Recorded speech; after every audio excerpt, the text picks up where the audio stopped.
règne, demeure, sois établi en nous pour toujours. Tu es notre Dieu. Tu es notre Seigneur.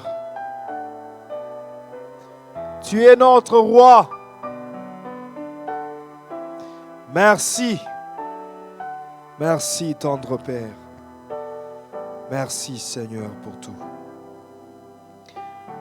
Merci pour ce mois nouveau. Merci pour tes projets de bonheur. Merci, Yahweh. Au nom de Jésus-Christ, nous avons ainsi prié et nous disons tous ensemble, merci Seigneur Jésus-Christ. Merci Seigneur Jésus-Christ. Acclamons le Seigneur.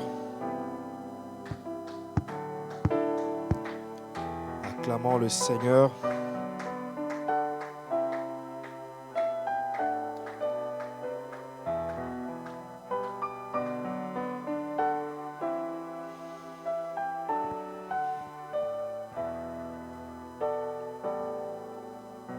Nous allons prier ce soir pour recommander le mois de septembre entre les mains de Dieu.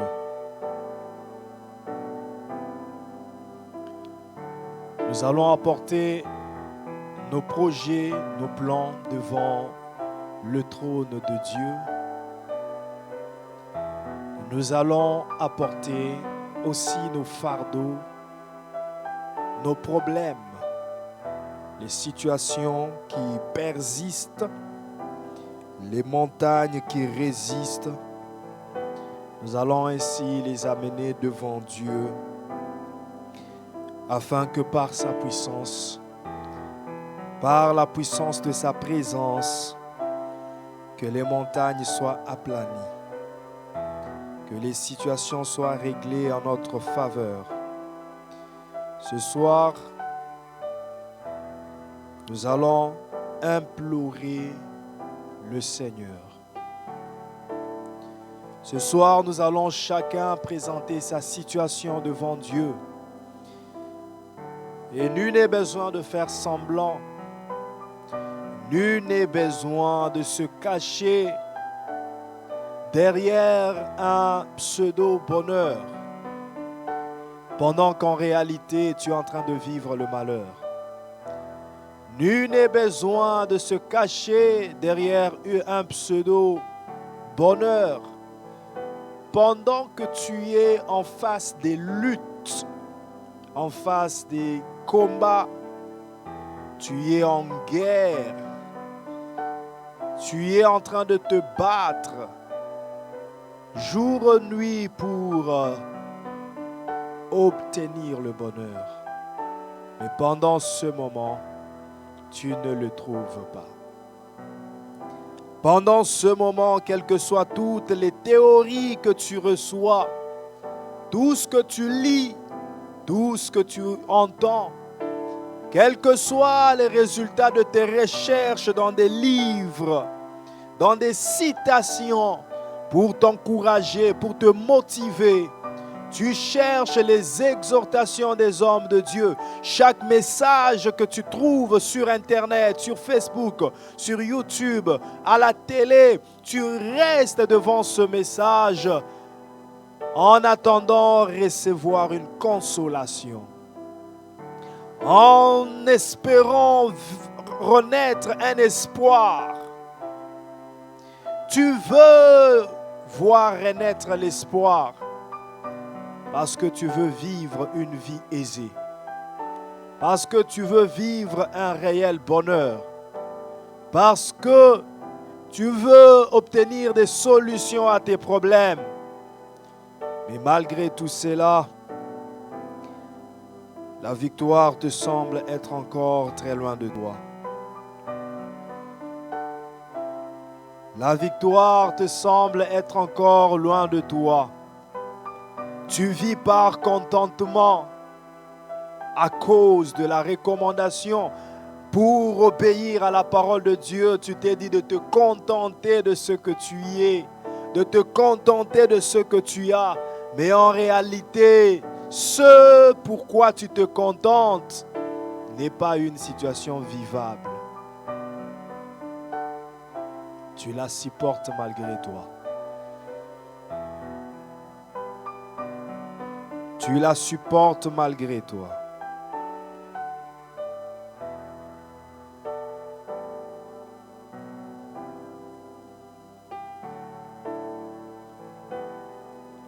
Tu luttes le jour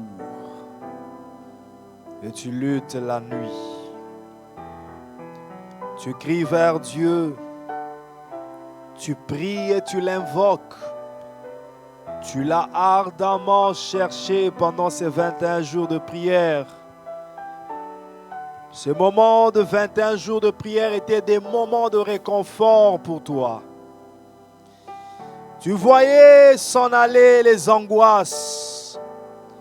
Tu voyais s'en aller les soucis et les inquiétudes parce que tu étais plein dans la prière.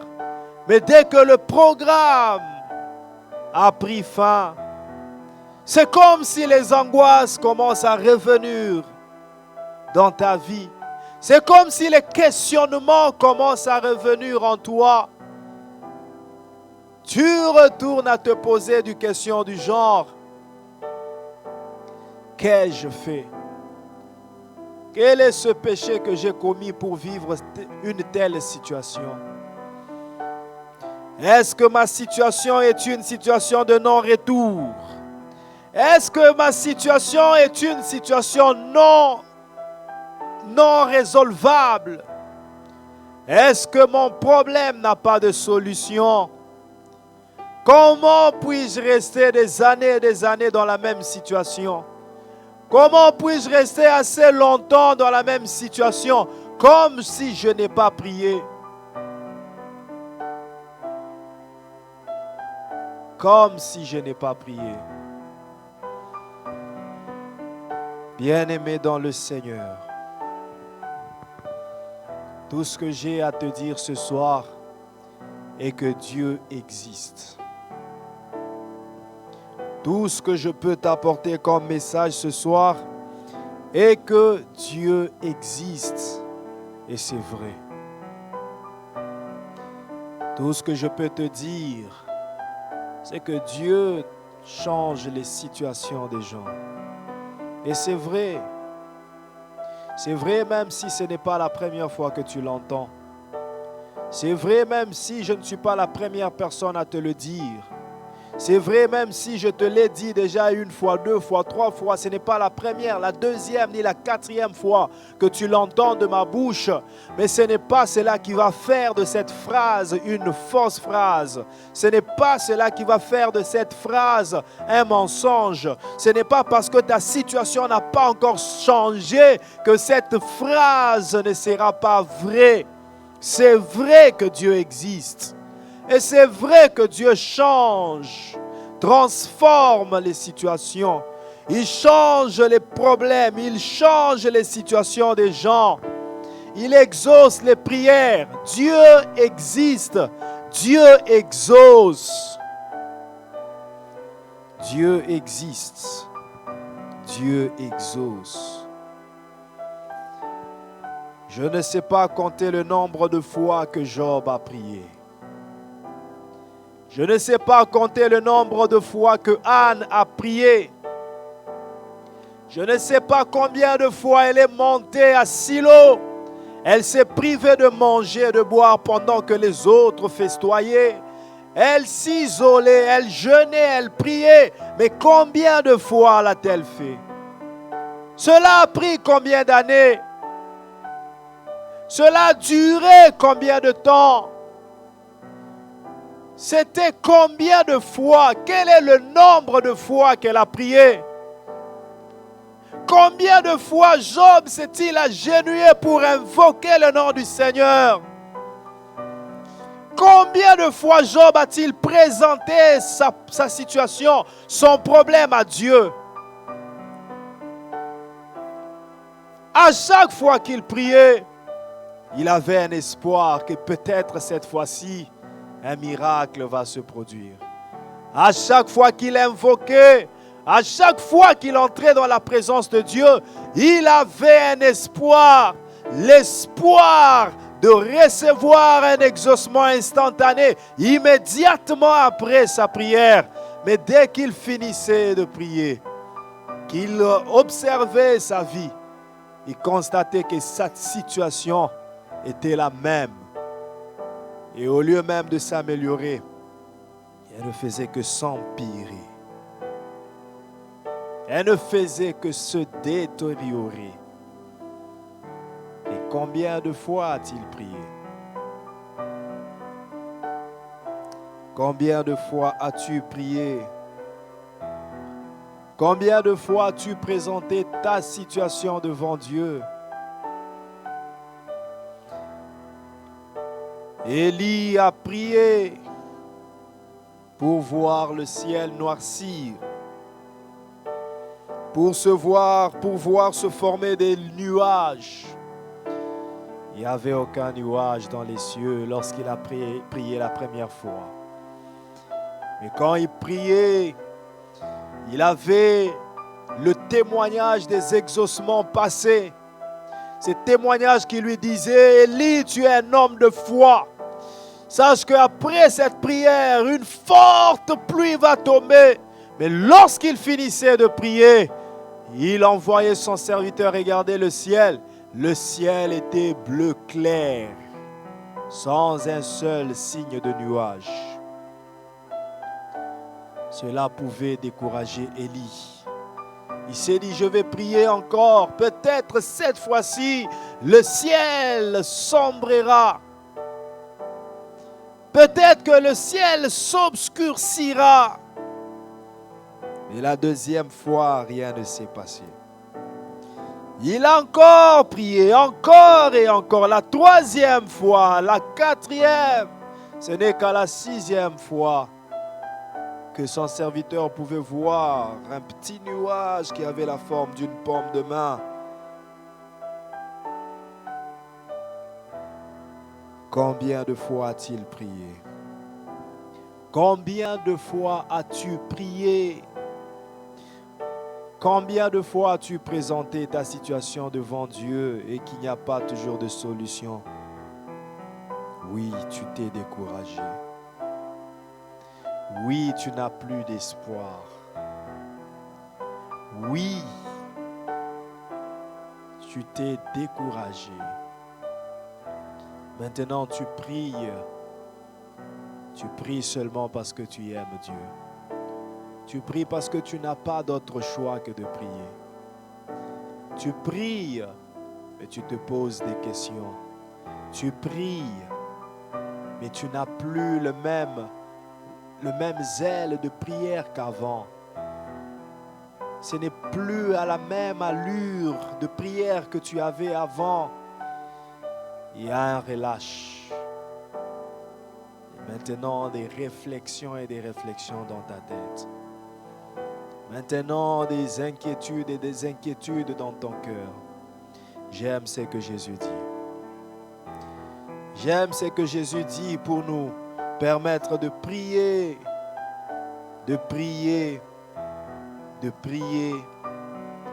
d'avoir l'espoir de ne pas voir nos exaucements venir, mais de recommencer à prier. De prier encore, ne pas voir l'exaucement, mais prier encore. Prier encore, en s'attendant que cette fois-ci il y aura l'exaucement. Mais dès qu'il n'y a pas l'exaucement, mais nous prions encore. Mais nous prions encore, et encore, et encore, et encore, et encore, et encore.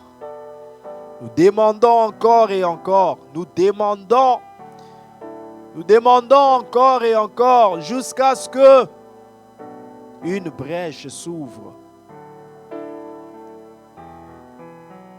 Jusqu'à ce que une porte puisse s'ouvrir.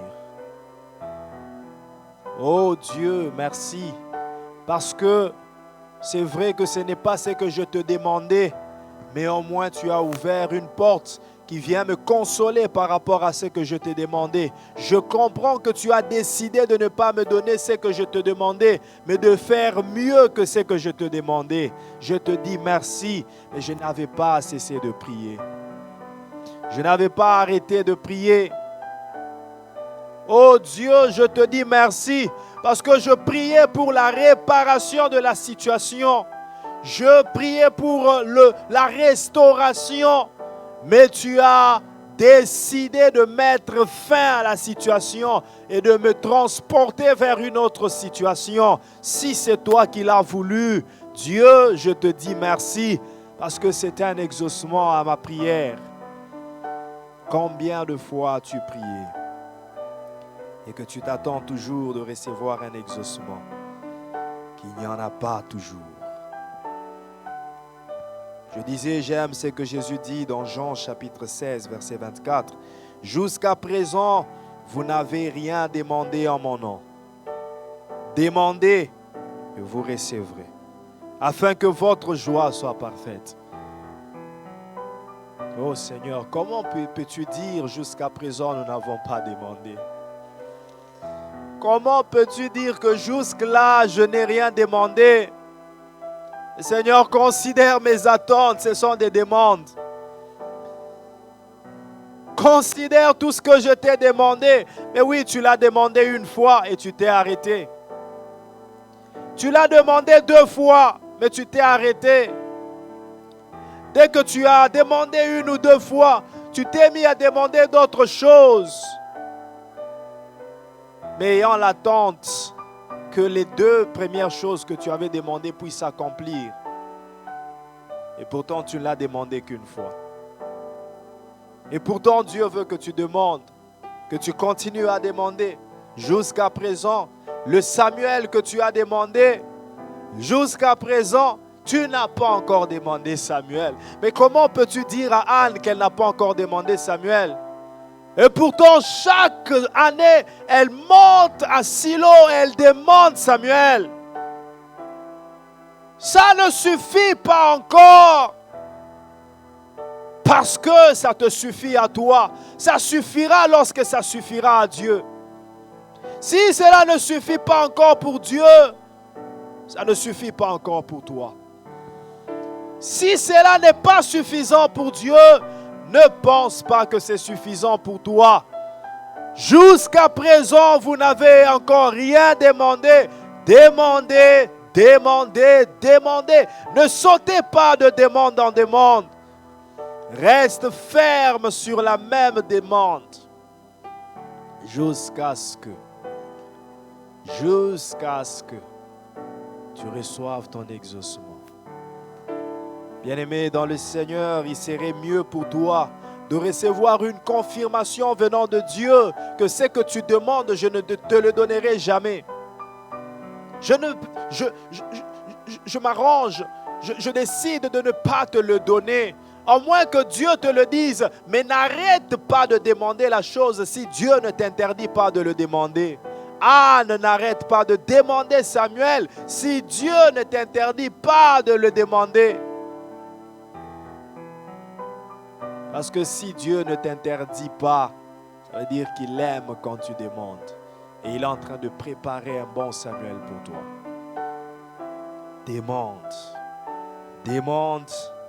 Demande encore. Ne lâche pas. Ne te décourage pas. Demande encore. Job est resté longtemps dans sa situation, mais il priait. Il est resté très longtemps dans sa situation, mais il priait. Il demandait. Il demandait sa délivrance. Il se consolait avec des déclarations. Il dit, mon Rédempteur est vivant. Il se lèvera le dernier. Quand bien même mes os seront consumés, mais il délivrera mon âme. Il délivrera mon âme. Job a été condamné par tous. Sa femme lui a même poussé à insulter Dieu. et à mourir. Ce que Job n'a pas voulu faire. Job n'a pas cédé à toutes ces tentations. Job n'a pas insulté Dieu. Il est resté confiant en Dieu. Il est resté attaché à son Dieu. Un jour, l'un de ses amis, Elihu, s'approche de lui pour lui dire, pour lui donner la leçon, pour lui faire le moral, pour faire voir à Job qu'il n'y a personne qui puisse souffrir de la souffrance que tu souffres s'il n'a pas commis de péché. Job, tu dois avoir commis un grand péché. Confesse-toi, Job. Job, tu dois avoir commis un grand péché. Toutes les souffrances ne sont pas fruits d'un péché commis. Toutes les souffrances ne sont pas que fruits d'un péché commis. Oui, il y a des souffrances qui nous arrivent parce que nous avons péché. Des portes ont été ouvertes. Dieu s'est mis un peu en colère contre nous. Mais il nous récupère toujours par sa grâce. Il y a des péchés, il y a des souffrances qui viennent à cause de péché. Il y a des souffrances qui viennent à cause de la ruse, de la méchanceté du diable. Il ne veut pas te voir heureux. Il te combat. Il envoie ses agents. Il te tend des pièges. Il vient détruire tout ce que tu fais, tout ce que tu as. Oui, c'est aussi une source de souffrance. Mais il y a aussi des souffrances que Dieu lui-même accepte. Ils ne viennent même pas de Satan, même pas de ton péché. Mais Dieu lui-même accepte cela parce qu'il veut te tailler. Il veut te faire passer dans son école, te briser, t'élaguer, t'émonder et ajouter une valeur en toi pour que tu sois plus glorieux que ce que tu t'attendais. Sois patient dans la souffrance. Sois patient. Parce qu'il y a quelque chose de bien qui vient devant toi. Sois patient dans cette honte. Parce qu'il y a quelque chose de bien qui vient après la honte. Sois patient dans cette souffrance. Il y a la gloire qui t'attend au bout du tunnel. Il y a quelque chose de bien.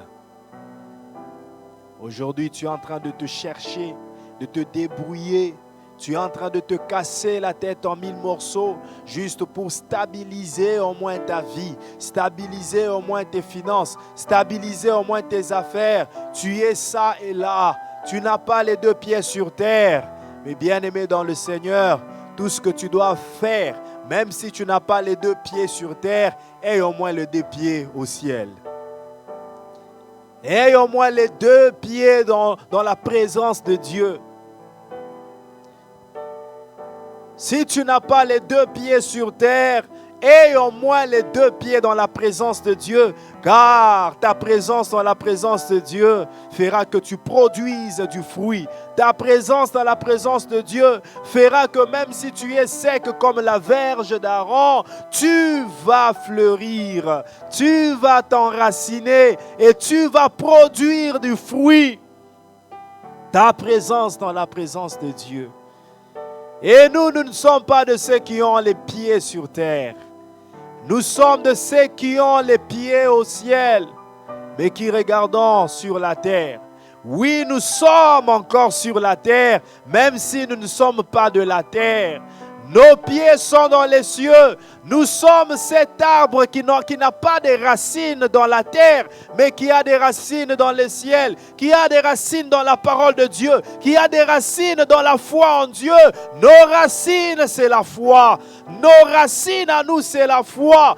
Bien-aimé, tu as des racines et tes racines, c'est la foi. Le juste vivra par sa foi. Ta foi, c'est ta racine. C'est la racine qui va produire la sève pour qu'il y ait des résultats dans les œuvres de tes mains, pour qu'il y ait des résultats dans ce que tu entreprends, pour qu'il y ait des résultats dans tes prières, pour qu'il y ait des résultats dans tout ce que tu fais. Tu as des racines. La foi est une racine en Dieu.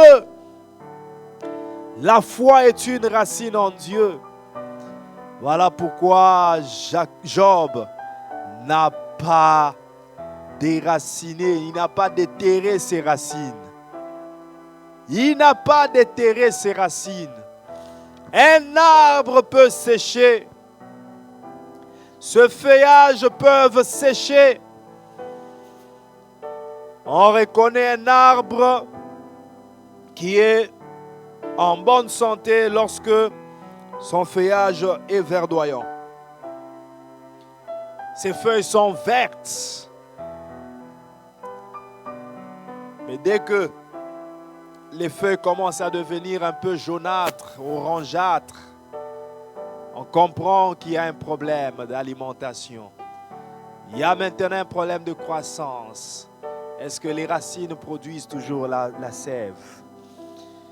C'est quoi le problème avec cet arbre? Peut-être qu'il y a des insectes qui ont infecté l'arbre. Il y a peut-être une sémence qui n'aurait pas dû entrer dans l'arbre. Je ne sais pas qu'est-ce qui s'est passé. Et finalement, les feuilles sèchent. Et finalement, l'arbre n'a plus de feuilles. L'arbre ne produit plus rien. Les branches sèchent. Et parfois même les branches commencent à pourrir et à tomber de soi. Le tronc commence à pourrir.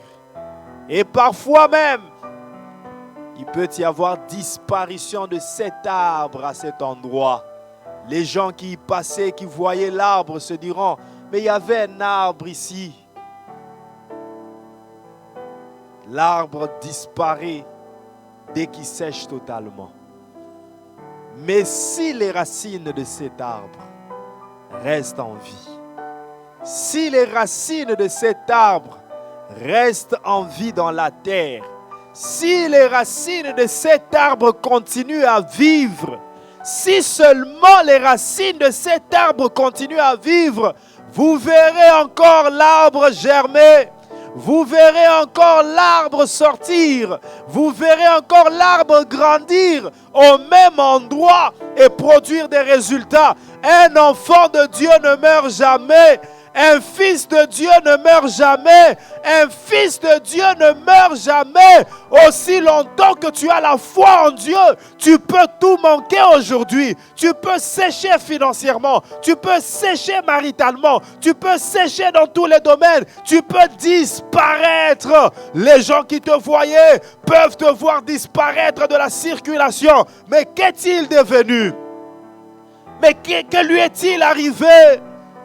Oh, tu peux devenir méconnaissable. Les gens te regardent et ne te reconnaissent pas. Ils se disent, est-ce que c'est vraiment lui ou une autre personne? Tu peux te détériorer. Tu peux être usé. Ton corps peut s'user totalement. Mais si tu gardes ta foi en Dieu, même si tu disparais de la circulation, même si tu disparais de la scène, même si tu disparais dans les affaires, même si tu disparais totalement, mais aussi longtemps que la racine de ta foi est en Christ, aussi longtemps que la racine de ta foi est en Christ, tu germeras encore, tu produiras encore des résultats, et cette fois-là, la gloire de la deuxième maison est toujours plus grande que la première. Je prie Dieu que cette parole de la prophétie s'accomplisse dans ta vie au nom de Jésus, que cette parole de la prophétie s'accomplisse dans ta vie au nom de Jésus. Que la deuxième gloire soit plus grande que la première. Laisse que Dieu te glorifie encore. Laisse que Dieu te ressuscite. Laisse que Dieu te restaure. Laisse que Dieu t'élève. Laisse que Dieu te fasse du bien au nom puissant de Jésus-Christ. Job disparaît totalement. Mais ses racines étant en Christ, il germe. Il s'élève encore. Et sa deuxième gloire était plus grande que la première. Sa deuxième gloire était plus grande que la première.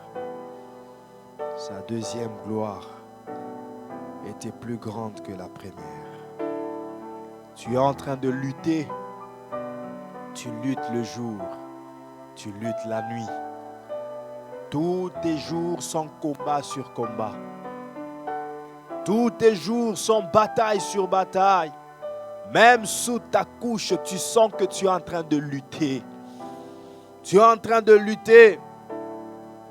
Même sous ta couche, tu es devenu un homme de douleur, habitué à la souffrance, habitué au manque, habitué au désarroi. Élie dit ceci à Job, Job 33, verset 19. Par la douleur aussi l'homme est repris sur sa couche. Quand une lutte continue vient agiter ses os, une lutte continue. Pendant la nuit, tu espères dormir en paix, mais c'est encore des luttes, des cauchemars, des mauvais rêves. Surtout quand quelqu'un a des problèmes, c'est à ce moment-là que les cauchemars deviennent encore multipliés. Quand quelqu'un manque, quand quelqu'un est dans la souffrance, c'est en ce moment-là que les mauvais rêves s'accentuent encore. Comme si les bons rêves ne sont faits que pour ceux qui sont riches, ceux qui ont la paix. Des luttes pendant la nuit. Des luttes pendant le jour. Alors il prend en dégoût le pain. Même les aliments les plus exquis. Tu arrives au niveau où tu n'as pas d'appétit. Tu ne veux rien manger. Tu ne fais que grignoter des petites choses et tu te rassasies. Parce que tu es plein dans le stress. Parce que tu es émotionnellement touché. Où est partie ta joie? Il y a des luttes en toi. Des luttes même sans que tu le veuilles. Même quand tu n'en as pas besoin, tu n'as pas besoin de lutter. Même quand tu ne luttes pas, ton esprit est en train de lutter en toi. Même quand tu ne luttes pas, ton âme est en train de lutter. La vie est devenue lutte après lutte, combat après combat. Manque d'appétit. La vie devient amère. La vie devient sans goût. On se pose la question, mais qu'est-ce que moi j'étais venu faire sur la terre? Qu'est-ce que moi j'étais venu faire? Qu'est-ce qu'il y a de bon? Quoi de bon peut sortir de moi? Bien-aimé dans le Seigneur, Dieu existe. Dieu existe. Tu as besoin de placer la racine de ta foi en Dieu. Tu as besoin de placer la racine de ta foi en Dieu. Dieu existe. Pendant que les enfants d'Israël souffraient en Égypte, luttaient le jour et luttaient la nuit, Dieu existait. Ce n'était pas une année de souffrance, 2 ans de souffrance, même pas 10 ans de souffrance, même pas 20 ans, non plus 40 ans de souffrance. Ce n'était même pas 100 ans de souffrance, mais ils sont allés jusqu'à 430 ans de souffrance. Et je parie que des générations sont mortes. D'autres générations ont grandi dans la souffrance, nés dans la souffrance, grandis dans la souffrance. Jusqu'à la 4e génération et demie. La 5e génération a vu sa souffrance commencer jusqu'à 30 ans. Nés dans la souffrance. Mais ils ne sont pas morts dans la souffrance. Si la première génération est morte dans la souffrance, si la deuxième a espéré voir le salut, ils sont morts dans la souffrance. Si la 3e est morte dans la souffrance, si la 4e est morte dans la souffrance, toi tu es de la 5e génération qui est délivré après 30 ans. Après 30 ans de souffrance, tu dois être délivré. Et Jésus-Christ a accompli 30 ans. À 30 ans, il a commencé le ministère. Il a commencé le ministère à 30 ans et il a sauvé l'humanité. Nous sommes de la génération qui ne franchissons pas 30 ans. Non, la souffrance ne doit pas durer, pas plus de 30 ans. La 5e génération. Nous sommes de cette génération qui doivent être délivrés. Même si le monde des ténèbres, même si le monde technologique aussi a préparé sa 5e génération selon elle pour perturber le monde, mais dans sa 5e génération, le Rédempteur s'élève pour délivrer. Même si dans la 5e génération, Pharaon s'est décidé d'imposer une plus grande souffrance aux enfants d'Israël. Mais dans sa 5e génération, c'est là que la délivrance arrive. C'est dans la 5e génération que la délivrance de Dieu arrive. Le salut arrive à la 5e génération. Pharaon n'espère pas garder prisonniers les gens de la 5e génération.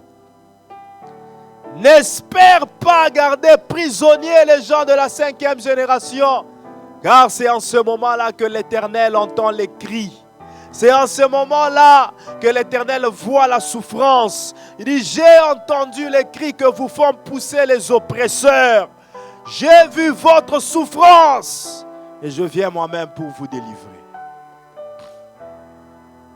4 générations sont passées. Ils ont attendu cette délivrance. Ils ne l'ont pas vue.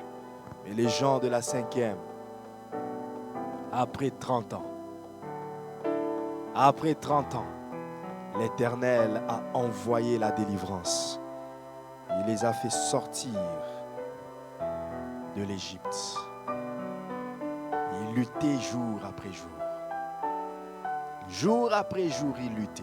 Tu es en train de lutter jour après jour. Tu es en train de lutter le jour et la nuit. Et je te dis que Dieu existe. Tout ce que tu as à faire, continue à demander. Continue à crier vers Dieu. Il dit, j'ai entendu les cris que lui font pousser les oppresseurs. J'ai entendu les cris de Anne. Ces cris que lui font pousser la stérilité. J'ai entendu les cris de Job. Ces cris que lui font pousser la douleur. J'ai entendu. Il entend les cris quand tu pries. Il entend les cris quand tu demandes. Il voit la souffrance. Il est là. Prie. Demande encore. Et encore et encore et encore. Garde la racine de ta foi en Christ. Garde la racine de ta foi en Christ. Garde la racine de ta foi en Christ. Bien-aimé dans le Seigneur, j'aimerais t'inviter à prier ce soir. J'aimerais t'inviter à prier. Tu vas dire à Dieu, Seigneur, mes prières n'arrivent-elles pas vers toi? Mon cœur n'est-il pas attaché à toi? Seigneur, ne suis-je pas l'un de tes enfants? Souviens-toi de l'alliance. Souviens-toi de l'alliance, Seigneur. Tu es là. Tu es dans la barque. Ne fais pas semblant de dormir. Ne fais pas semblant de dormir. Réveille-toi pour me secourir. Seigneur, mon Rédempteur, lève-toi. Voici le temps où tu dois te lever. Voici le temps où tu dois te lever. Voici le temps où tu dois te lever. Bien-aimé, prie et présente ta situation à Dieu. Présente ta situation. Nul n'est besoin de faire semblant. Tu dois pleurer devant Dieu. Tu dois demander le secours. Dis-lui, oui, devant les hommes, je suis heureux. Je présente la joie sur mon visage parce que je suis un enfant de Dieu. Mais devant toi, Seigneur, je ne peux pas faire semblant. Je vais verser mes larmes. Je vais t'invoquer pour que tu interviennes. Ne me laisse plus dans cette souffrance. Pas plus de 430 ans. Il en est assez. Il en est assez. Parle à Dieu comme on parle à un ami. C'est lui ton ami fidèle. Prie, prie, bien-aimé dans le Seigneur. Dis-lui, Seigneur, c'en est assez. C'en est assez de cette situation. C'en est assez. Délivre ma famille. Délivre mes fils, mes filles. Seigneur, la délivrance, je la veux. Délivre mes finances, Seigneur. Père, je viens me recommander à toi. Je viens, Seigneur, toi le changeur des situations. Change ma situation.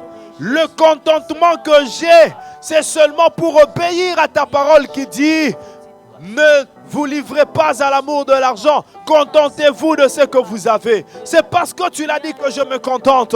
Mais il est maintenant temps que tu changes la dimension, la forme du contentement. Il est temps que tu changes la forme du contentement. Oui, aujourd'hui, je me suis contenté des trentaines.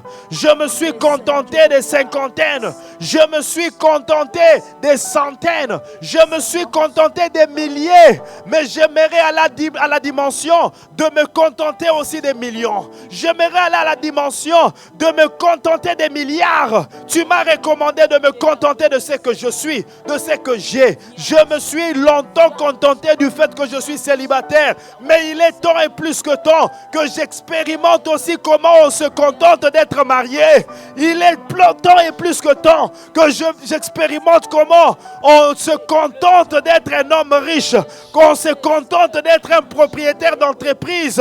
Comment Oh, prie, bien-aimé dans le Seigneur. Prie. Ma sopra kaya babo sante. Enda robo sopra de shanda bazima. Enda rababa babo sante kai. Invoque Dieu, il est ton Père. Invoque Dieu.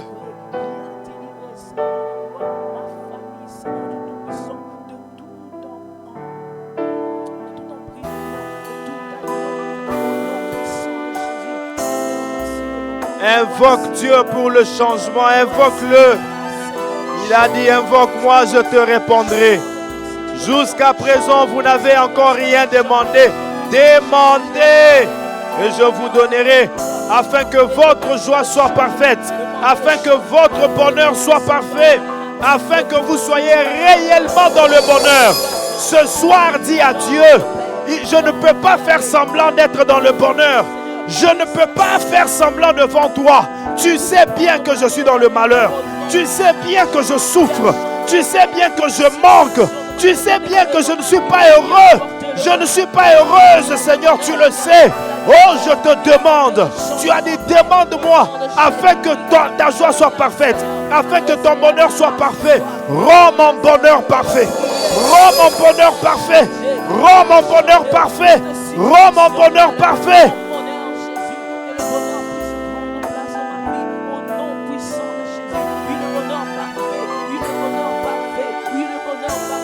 Au nom puissant de Jésus, au nom puissant de Jésus, le changement, Seigneur, le changement, Yahweh, de toute situation, au nom puissant de Jésus, au nom puissant de Jésus, au nom puissant de Jésus, le sang, Seigneur, et manifeste ta puissance, le sang, Yahweh, intervient, éternel, le sang, Jésus, et agis, Seigneur, agis, Jésus, agis, éternel, agis, notre Père, change toute situation. Change toute situation, change toute situation, dans le nom de Jésus, dans le nom de Jésus, change toute situation de ma famille, change toute situation de ma famille, change toute situation de ma famille, au nom puissant de Jésus, au nom puissant de Jésus, au nom puissant de Jésus, le changement, Seigneur, le changement, Yahweh, car le moment du changement est arrivé. Viens et change ma situation, viens et change ma situation, viens et change ma situation, au nom de Jésus, au nom de Jésus. Ces situations qui attendent persister, ces situations qui attendent durer, le temps est arrivé, Seigneur, qu'ils prennent fin. Le moment est arrivé, Jésus, qu'ils prennent fin. Le moment est arrivé, Yahweh, que le changement puisse prendre place, que le changement puisse prendre place. Dans le nom de Jésus, dans le nom de Jésus, dans le nom de Jésus, dans le nom de Jésus. Change, Seigneur, change Jésus, change éternel, toute situation, change éternel, change Yahweh, change Seigneur, change Yahweh, apporte le changement éternel, apporte ton changement Yahweh, apporte ton changement Dieu de grâce, apporte ton changement éternel, dans le nom de Jésus, dans le nom de Jésus, dans le nom de Jésus, dans le nom de Jésus, le changement Seigneur, le changement Yahweh, le changement éternel, le changement Yahweh, le changement Jésus, de toute situation, de toute situation, de toute complication, de tout problème Seigneur, que le changement Yahweh soit total et parfait, que le changement Yahweh soit total dans ma vie, que le changement Yahweh soit total dans ma famille, au nom puissant de Jésus, au nom puissant de Jésus. Lève-toi Seigneur, lève-toi Jésus, lève-toi éternel, lève-toi Yahweh, et change toute situation, dans le nom de Jésus, dans le nom de Jésus, dans le nom de Jésus. Apporte ton changement parfait Seigneur, apporte ton changement parfait Jésus, apporte ton changement parfait Seigneur. Le moment du changement est arrivé, le moment du changement est arrivé, le moment du changement est arrivé. Le sang Seigneur réagit, le sang Seigneur réagit, le sang Seigneur réagit, le sang Seigneur réagit, dans le nom de Jésus, dans le nom de Jésus, dans le nom de Jésus. Change toute situation de malheur en bonheur Seigneur, change toute situation de malheur en bonheur Yahweh, change toute situation de pleurs en joie éternelle, au nom puissant de Jésus, au nom puissant de Jésus, au nom...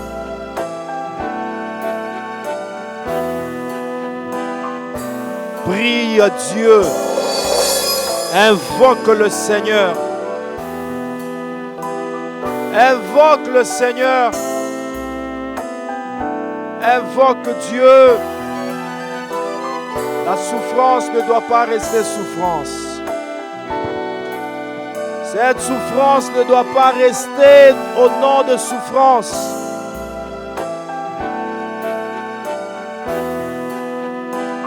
Invoque-moi, je te répondrai.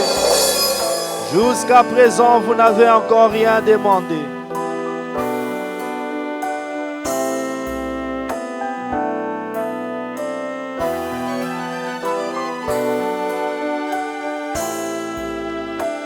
Prie Dieu. Job dit, mon Rédempteur est vivant. Il s'élèvera le dernier. Il s'élèvera le dernier. Dis à Dieu, c'est le moment de se lever maintenant. C'est maintenant le moment de se lever. C'est maintenant le moment de se lever.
Écoute.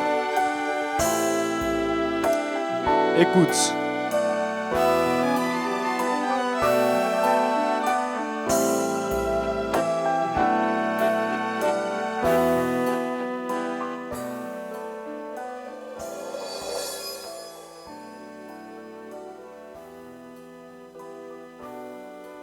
Écoute, bien-aimé dans le Seigneur. Dieu ne peut jamais, alors au grand jamais, laisser une situation qui est anormale continuer d'être anormale. Dieu n'est pas fou. Dieu n'est pas un incapable. Dieu n'est pas une personne dont les sens ne fonctionnent pas. C'est lui qui a créé tous les sens que nous avons, ces sens qui font que nous puissions bien fonctionner. Si nous les hommes, en arrivant quelque part, tu te rends compte que c'est sale, qu'il y a du désordre, mais le bon sens agit en toi pour que tu puisses mettre de l'ordre, aménager, rendre propre. À combien plus forte raison, c'est lui qui a mis ce bon sens en toi. Peut-il laisser quelque chose d'anormal continuer d'être anormal? Peut-il laisser quelque chose de mauvais continuer d'être mauvais? C'est impossible. Dieu est le spécialiste de changement de ce qui est anormal en normal. Il est le spécialiste de changer, de tourner des situations. La Bible dit, Genèse chapitre 1, verset 2. La Bible dit, version Jérusalem. Or, la terre était vide et vague.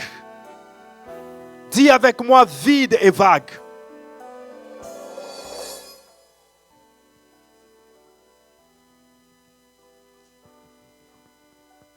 Dis avec moi, vide et vague.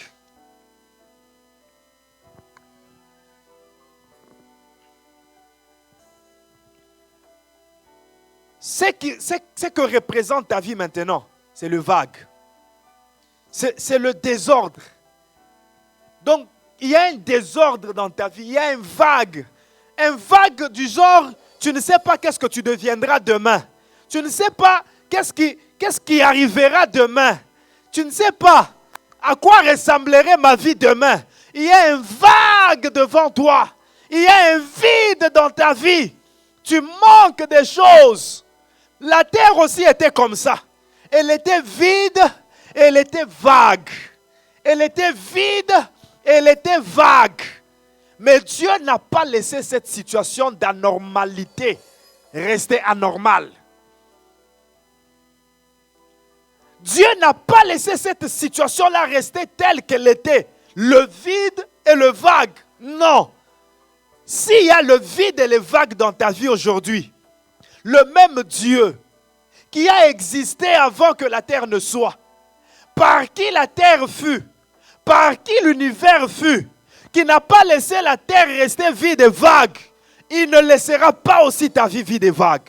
Je dis, il ne laissera pas ta vie vide et vague. Je dis, il ne laissera pas ta vie vide et vague. En ce mois de septembre, il comble ta vie de tout ce dont tu as besoin. Il comble ta vie de tout ce qu'il te faut. Il enlève tout ce qui est de vague dans ta vie.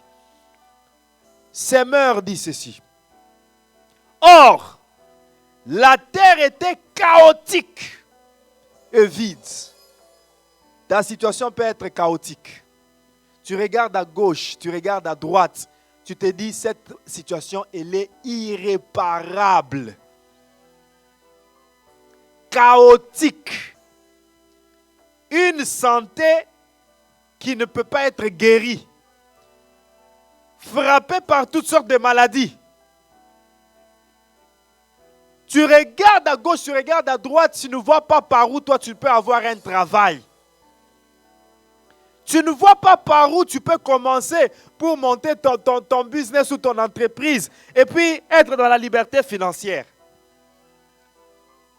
Tu regardes vraiment ta famille, tu dis cette famille, vraiment, il n'y a rien d'irréparable dans cette famille. Papa est déjà ce qu'il est, maman est ce qu'elle est. Mes frères, ils n'ont même pas de conscience. Je ne sais pas qu'est-ce que je peux faire.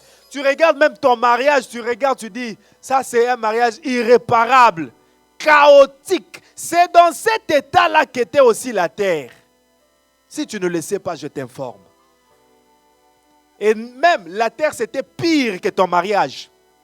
La terre, c'était pire que ta famille. La terre, c'était pire que ta situation financière, chaotique. Mais Dieu a créé. Dieu a commencé à créer, à combler cette terre-là, afin qu'elle soit comblée, qu'elle ne soit plus vide, qu'elle ne soit plus vague, qu'elle ne soit plus chaotique. Je crois de tout mon cœur que Dieu peut créer des nouveaux cieux dans ta vie. Dieu peut créer une nouvelle terre dans ta vie, afin qu'il n'y ait pas un vide en toi, afin qu'il n'y ait pas de vague en toi, afin qu'il n'y ait pas de chaos en toi. J'aimerais que tu fasses de ça ta prière. J'aimerais que tu fasses de ce verset ta prière. Seigneur, je suis vide et vague aujourd'hui, chaotique aujourd'hui, mais comme tu l'as fait à la création, comble ma vie. Enlève le vide, enlève le vague, enlève le chaos. Bien-aimé, j'ai mis tout un sujet de prière dans ton cœur. Par ce verset, j'ai mis tout un sujet de prière sur ta langue. Alors commence à t'exprimer. Selon que l'Esprit te donne les paroles. Selon que l'Esprit te donne les expressions. Commence à parler. Commence à prier. Commence à demander à Dieu qu'il comble ta vie. Qu'il comble ta vie. Qu'il enlève le chaos. Qu'il enlève le vide. Qu'il enlève le vague. Prie, bien-aimé, dans le Seigneur. Et robo sopra de shabababababa.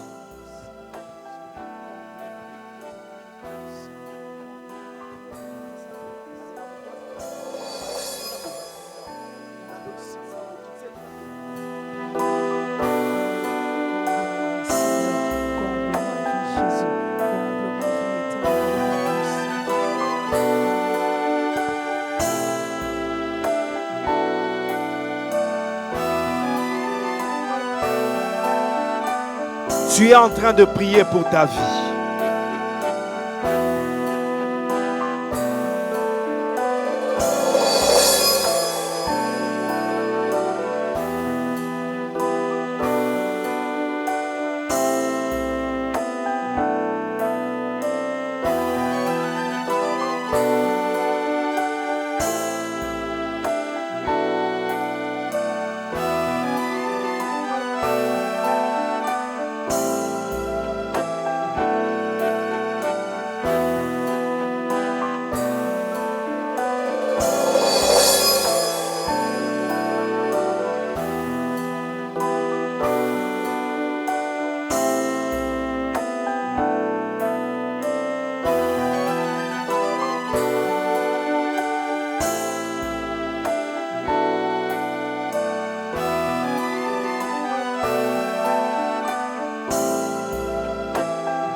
Prie pour ce mois de septembre.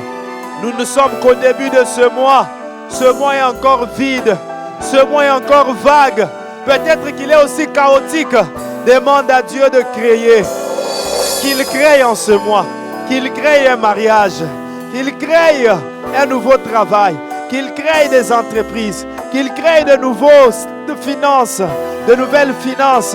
une nouvelle dimension financière, qu'il crée, qu'il comble, qu'il remplisse ce mois. Que Dieu remplisse ce mois de bonheur. Que ce mois ne soit pas vide. Que ce mois ne continue pas à être vide. Que ce mois ne continue pas à être vague. Que ce mois ne continue pas à être chaotique. Demande à Dieu de combler. Bénis le mois de septembre. Recommande-le entre les mains de Dieu. Que Dieu puisse enlever le chaos. Que Dieu crée comme il a créé au commencement. Ce mois qui est le 9e de l'année. Le 9 est souvent indiqué comme étant le chiffre de la maternité, le chiffre de la productivité, le chiffre des résultats. Que ce mois soit un mois des résultats. Que ce mois soit un mois de bonheur plus de bonheur, plus de bonheur. Que ce mois soit un mois où nous quittons une dimension inférieure de bonheur pour une dimension supérieure de bonheur. Où nous quittons une dimension inférieure de bonheur pour une dimension supérieure de bonheur. Où nous quittons une dimension inférieure de richesse pour une dimension supérieure de richesse. Où nous quittons une dimension inférieure de joie pour une dimension supérieure de joie. Oh, une dimension élevée, une nouvelle dimension. Dis à Dieu, oh Seigneur, enlève le chaos, enlève le chaos, enlève le vague, enlève le vide. Mandaraba shabarabus. Prie.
Écoute, écoute, écoute, écoute. Dis avec moi, il y a dans les cieux un Dieu qui révèle des secrets. Dis avec moi, il y a dans les cieux un Dieu qui révèle des secrets. Dis-le 3 fois, dis-le là où tu es, dis-le 3 fois. Il y a dans les cieux un Dieu qui révèle des secrets. Il y a dans les cieux un Dieu qui révèle des secrets. Il y a dans les cieux un Dieu qui révèle des secrets. Je le crois, oui et amen. Dis je le crois, oui et amen. Dis je le crois, oui et amen. Mon esprit le croit, mon âme le croit, mon cœur le croit. Je le crois, oui et amen. Il y a dans les cieux un Dieu qui révèle des secrets. Maintenant, écoute. Tu as invoqué Dieu. Et tu vas continuer à l'invoquer. Tu l'as invoqué. Oui,